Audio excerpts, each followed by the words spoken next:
Présentation, t'as un détecteur de gaz. Donc là, je l'ai allumé, il est en train de préchauffer. Il faut attendre une trentaine de secondes. Enfin, c'est pas qu'il préchauffe, c'est qu'il se calibre par rapport à la ambiance. On va essayer ça à côté. Donc, je viens de le tester vite fait. Ça fonctionne plutôt bien. Pas grand chose à dire. Voilà, là, il est prêt. Donc voilà, petit appareil.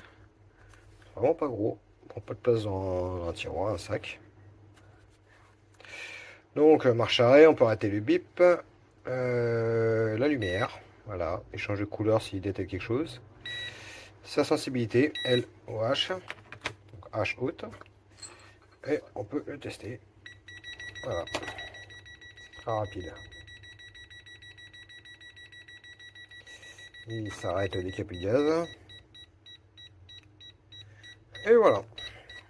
Sur ce coup, il marche très bien. Je l'ai testé sur ma crêpière à gaz là, avec le tuyau un peu mal serré, et en effet, il a détecté tout de suite. Ça marche vraiment pas mal. Hop, donc nous voilà. On va faire un petit test vite fait ici. Les compteurs ils sont.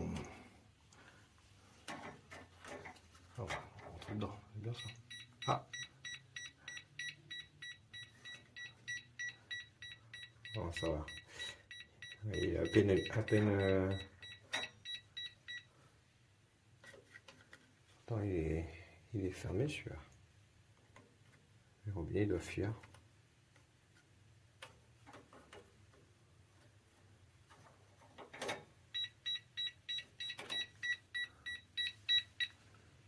Ah, c'est intéressant. Ah, c'est vrai que ceux-là, ils ont un bouchon. Mais pas celui-là. Et celui-là, il n'a pas de compteur. Celui-là, il y en a un qui a été dévissé. Ah bah tiens. Celui-là, il a un bouchon. Alors, c'est vrai que c'est assez rapide. Hein. Et celui-là.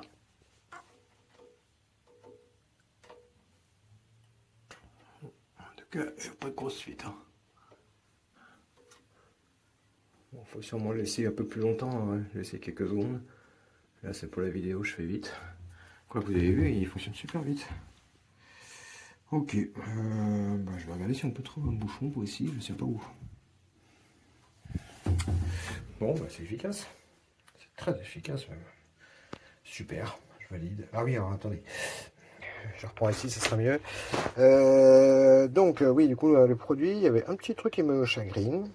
C'est les piles. Alors, c'est deux petites piles AAA, vous savez, qui sont fournies avec, mais c'est fermé par une vis. Alors, pour un appareil qui sert jamais, qu'il faudra enlever les piles entre utilisations, ça peut être vite très inquiétant. Pourquoi mettre une vis? Je ne sais pas. Ils ont fourni un tournevis, et ça, c'est pareil, c'est toujours un truc qui m'embête.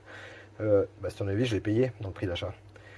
Je l'ai payé, et comme 99% des gens, je vais mettre à la poubelle, il ne me servira pas, parce que on a tous des tournevis, hein, quasiment.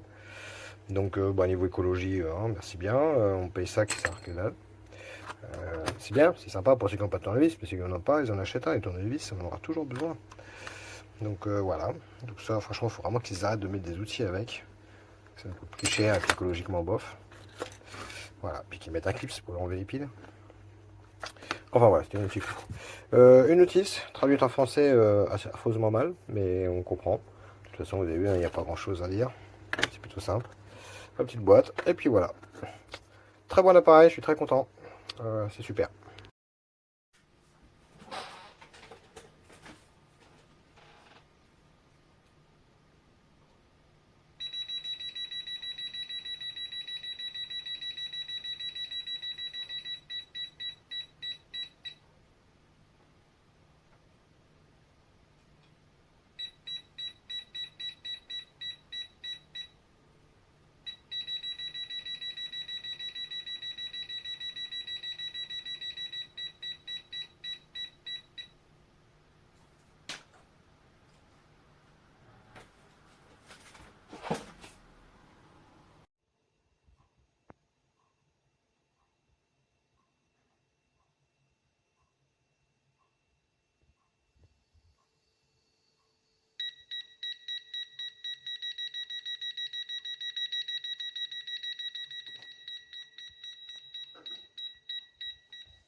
Well, we've been smelling some gas here in this bedroom, so I got this gas detector from Amazon, and oops, it's picking something up.